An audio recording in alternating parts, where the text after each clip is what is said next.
प्रिय विद्यार्थी मित्रांनो, मी दीपाली कुलकर्णी देशमुख माझ्या विंग्स ऑफ फिजिक्स या चॅनलमध्ये आपल्या सगळ्यांचं मनपूर्वक स्वागत करते। तर आपली बोर्ड परीक्षेसाठी टार्गेट सिरीज सुरू आहे आणि त्याचा 16वा भाग अपलोड होतो आहे। चॅप्टर बघतो आहोत करंट इलेक्ट्रिसिटी। आणि बघा आपण जनरली 14, 15 आणि 16 हे 3 भाग मिळून पूर्ण करंट इलेक्ट्रिसिटी चॅप्टर कव्हर करण्याचा प्रयत्न केलेला आहे आणि तेही अगदी कमी वेळात। आणि त्याच्यामुळे तुम्हाला ज्या सर्किट डायग्राम त्या कशा काढायच्या, कमी वेळात उत्तर कसं लिहायचं याची सगळी कल्पना आलीच असेल। तर वेळ न घालवता आपण सुरू करूयात। तर आजचा प्रश्न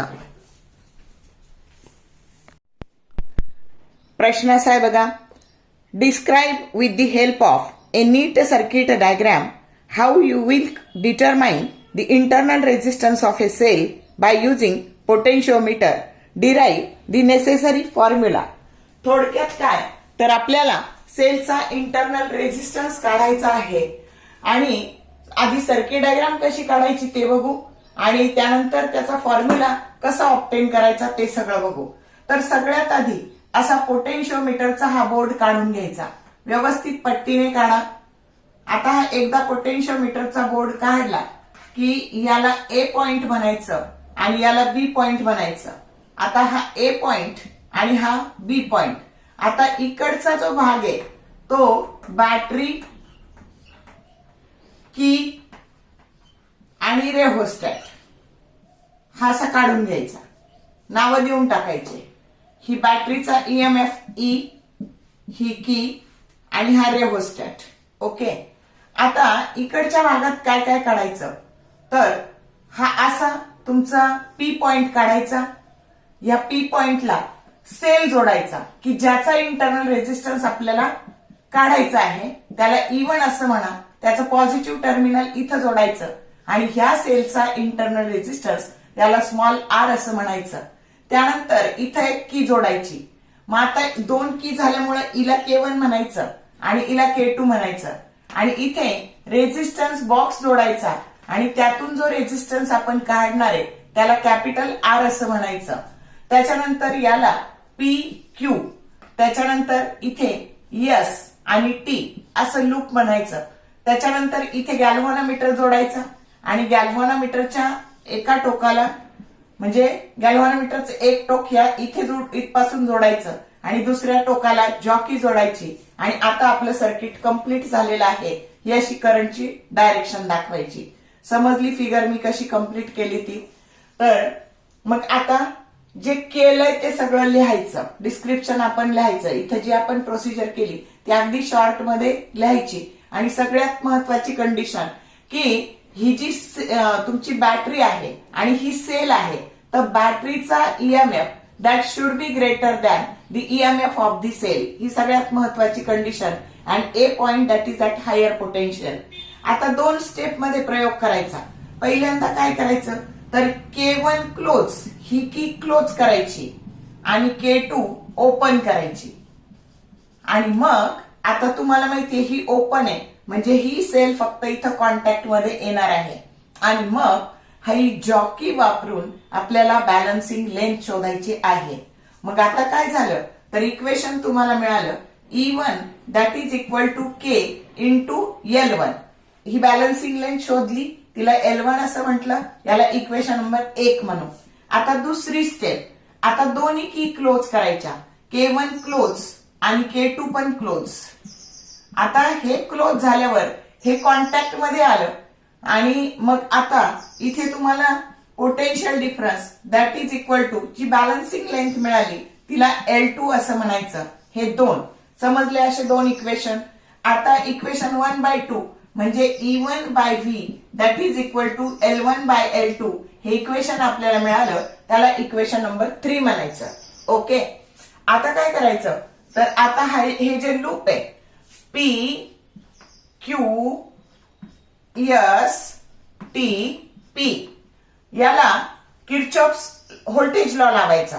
मग आता तसं आपलं लावलं तर काय येईल -E1 प्लस आय, हा जो करंट आलाय इथून, हा असा करंट आलाय इथं, तर आता हा आय, तर मग आता IR आणि plus IR that is equal to 0 आणि हे -E1 आता ते तिकडं गेले, मायनस आय कॉमन काढलं, R plus R, minus minus काय झाले, कॅन्सल झाले, आणि E1 बरोबर I into R plus R हे इक्वेशन तुम्हाला मिळालं. त्याच्यानंतर आता इथे व्ही साठीचं इक्वेशन, व्ही बरोबर काय आलं, तर इथला पोटेन्शियल डिफरन्स व्ही बरोबर आय आर. आता E1 बाय व्ही काढायचं, E1 by V I into bracket R plus R divided by I R, I I cancel झालं, आणि small R into capital R, लिहिताना मी कॅपिटल आर आधी लिहिते, R by R divided by R हे equation मिळालं. याला इक्वेशन नंबर आपण 4 म्हणू. आता बघा 3 आणि 4 त्याची लेफ्ट हँड साइड बघा, ती E1 बाय व्ही मिळते आहे का. मग आता कम्पेअर केलं तर काय येईल तुमचं, R plus R divided by R that is equal to L1 by L2. आता इथं आपण व्हेरिएबल सेपरेट करू, 1 plus R by R that is equal to L1 by L2. आता हे 1 तिकडे गेल्यावर प्लस झालं, R by R that is equal to L1 by L2 minus 1, आणि आता इथे L2 LCM काढला तर इथे झाले L1 मायनस L2. आपल्याला इंटरनल रेजिस्टन्स हा स्मॉल आर काढायचा आहे सेलचा. मग आर बरोबर हा capital R into bracket L1 minus L2 divided by L2 आपल्याला फॉर्म्युला मिळालेला आहे. आणि या पद्धतीने आपण सेलचा इंटरनल रेजिस्टन्स काढलेला आहे. समजलं का, किती कमी वेळात आपलं डेरिव्हेशन तयार झालं ते. परत एकदा सांगते, जर नाही आलं तर फॉर्म्युला येईल, आणि आता नाही उपयोगी आलं तर सीईटीला फॉर्म्युला लागणारच आहे. फॉर्म्युले केलेली वाया जाणार नाही. समजलं का. मग सर्किट डायग्राम काढायची. पहिली condition K1 close K2 open.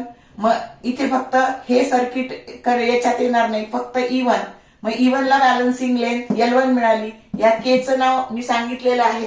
केचं नाव काय, तर potential gradient for the potentiometer wire. मग नंतर आता तुम्ही जेव्हा दोन्ही की क्लोज केल्या, K1 क्लोज K2 क्लोज, तर इथं तुम्हाला V पोटेन्शियल डिफरन्स V बरोबर इथे EMF मिळाला, इथं पोटेन्शियल डिफरन्स V बरोबर K इंटू L2 जे इक्वेशन नंबर 2 आहे. A1 डिवायडेड बाय 2 केलं, E1 बाय V बरोबर L1 बाय L2 मिळालं. मग आपण ह्या लूपला काय लावला, तर किर्चॉफ्स व्होल्टेजला लावला ह्या पूर्ण लूपला. मग आपल्याला इक्वेशन हे मिळालं. मग E1 बाय V केलं तर आपल्याला हे इक्वेशन मिळालं. मग 3 आणि 4 ची काय केली, कंपॅरिझन केली, आणि कंपॅरिझन केल्यावर मग आपल्याला पुढं सिम्प्लिफाय केल्यावर स्मॉल आर ची किंमत काय मिळाली, तर हा आर ह्या सेलचा इंटरनल रेजिस्टन्स आहे, कॅपिटल आर हा इथून रेजिस्टन्स बॉक्स मधून काढलेला रेजिस्टन्स आहे, L1 ही की क्लोज केल्यानंतरची बॅलन्सिंग लेंथ आहे, आणि दोन्ही की क्लोज केल्यानंतरची बॅलन्सिंग लेंथ. लक्षात ठेवायचं नेहमी L1 ही नेहमी मोठी येणार आहे कोणापेक्षा, L2 पेक्षा, आणि म्हणूनच L1 minus L2 divided by L2 इथे येणार आहे. समजलं का. आता पुढचा प्रश्न, explain with the help of formula how a moving coil galvanometer is converted into ammeter. तर आपल्याला मुव्हिंग कॉइल गॅल्व्हॅनोमीटर हा जो आहे याच्या साहाय्याने आपल्याला करंट मोजायचा आहे, आणि म्हणून moving coil galvanometer as a ammeter, याला काय म्हणायचं, ऍज ए अॅमीटर. मग आता काय करायचं, तर इथे हा सर्किट मधला करंट आहे आणि हा सर्किटचा रेजिस्टन्स आर आहे. तर हा मुव्हिंग कॉइल गॅल्व्हॅनोमीटर आहे, याला जर करंट मोजायला लावायचं असेल तर आपल्याला त्याच्या पॅरललला एक रेजिस्टन्स जोडावा लागतो. मग पॅरललला रेजिस्टन्स जो जोडतो ना त्याला शंट असं म्हणतात. मग आता तुम्हाला what do you mean by shunt असं पण एक मार्काला येऊ शकतं. आणि मग शंटची डेफिनेशन करताना तुम्ही म्हणाल की when we have to convert moving coil galvanometer into ammeter, at that time we connected a parallel resistance with the coil of galvanometer, and that parallel resistance, that is low resistance, and that parallel resistance is called as a shunt. समजलं का. तर अशी शंटची व्याख्या आहे. मग आता बघा, जेव्हा हा सर्किटचा रेजिस्टन्स आहे, हा सर्किटचा करंट आहे, आता इथं जोडल्यामुळे हे दोन्ही पॅरलल झाल्यामुळं यात गॅल्व्हॅनोमीटर मधून जाणारा करंट हा IG आहे, शंट मधून जाणारा करंट IS आहे. परत हा IG आणि IS इथं कनेक्ट होऊन परत सर्किटचा करंट आयच राहतो. मग जेव्हा हे दोन्ही पॅरलल असतात तर याच्या अक्रॉसचा पोटेन्शियल डिफरन्स आणि याच्या अक्रॉसचा पोटेन्शियल डिफरन्स हा सेम असतो. मग पोटेन्शियल डिफरन्स आपण कसा काढतो, तर जी हा याचा रेझिस्टन्स आणि हा करंट म्हणजे व्ही बरोबर आय आर. मग आता इथं तुमचा आय येणार आय जी आणि तुमचा व्ही बरोबर आय आर. तर हा रेझिस्टन्स जी आणि करंट आय जी हा झाला इथला पोटेन्शियल डिफरन्स आणि इथला हा एस हा शंट रेझिस्टन्स आणि इथून जाणारा करंट आय एस. आता अजून एक गोष्ट तुमच्या लक्षात येईल की हे आय बरोबर आय हा जो करंट आहे तर I that is equal to ही दोन्हींची बेरीज आहे I G plus I S ची. आणि म्हणून आय एस बरोबर काय मिळालं तुम्हाला, तर आय एस बरोबर आय मायनस आय जी. शंटची व्हॅल्यू काढायची आहे तर S that is equal to आता G into I G divided by I S आणि ही आय एस ची व्हॅल्यू काय आहे तर S that is equal to G into I G divided by I minus I G. मिळाली का शंटची व्हॅल्यू, येस ऑर नो? कळलं का मग? आणि तुम्हाला 1 मार्काला प्रश्न येऊ शकतो की ideal resistance of the ammeter that is always equal to 0. हे लक्षात ठेवा. कळलं का? तर या पद्धतीने तुम्हाला मुव्हिंग कॉइल गॅल्व्हॅनोमीटरचा काय बनवता येतो, अॅमीटर बनवता येतो. तेव्हा तो काय मोजतो, करंट मोजतो. आता पुढचा प्रश्न, explain with the help of formula how moving coil galvanometer can be converted into a voltmeter. आता आपल्याला मुव्हिंग कॉइल गॅल्व्हॅनोमीटर कशात कन्व्हर्ट करायचंय, तर ते व्होल्टमीटर मध्ये कन्व्हर्ट करायचंय जेणेकरून त्याने पोटेन्शियल डिफरन्स मोजला पाहिजे. मग आता त्यावेळेस काय अरेंजमेंट करायची, तर इथे ही गॅल्व्हॅनोमीटरची कॉइल आहे तर याच्या सेरीज मध्ये आपल्याला हाय रेझिस्टन्स जोडायचा.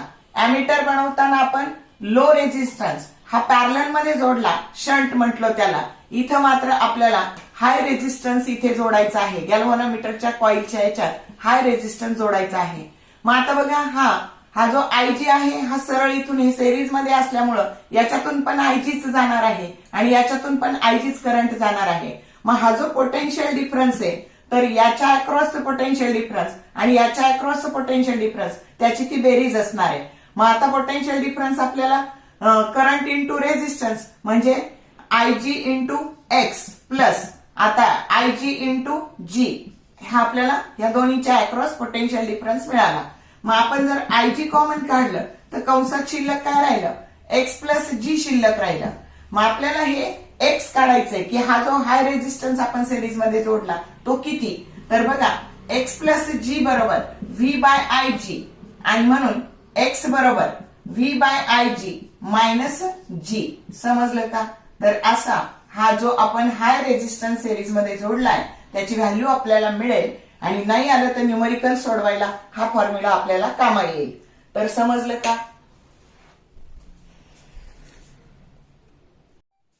तर बघा अशा पद्धतीने मी करंट इलेक्ट्रिसिटी चॅप्टर हा जास्तीत जास्त कव्हर करण्याचा प्रयत्न केलेला आहे. तर तुमचा कमी वेळात अगदी बघा तासाभरात या चॅप्टरचा अभ्यास होऊन जाईल.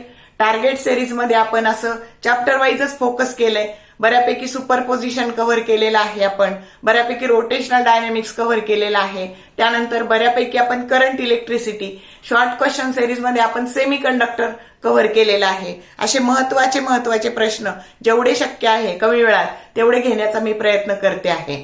तर अजून जितकं शक्य आहे तितकं घेईल आणि तुमच्यासाठी इम्पॉर्टंट क्वेश्चन्सचे शॉर्ट व्हिडिओ बनवलेत तर तेही तुम्ही बघून कमी वेळात अभ्यास करू शकता. तर टेन्शन न घेता अभ्यास करा. व्हिडिओ आवडला लाईक करा, शेअर करा, सबस्क्राईब केलं नसेल तर सबस्क्राईब करा, कमेंट टाकायला कंजूसी करू नका.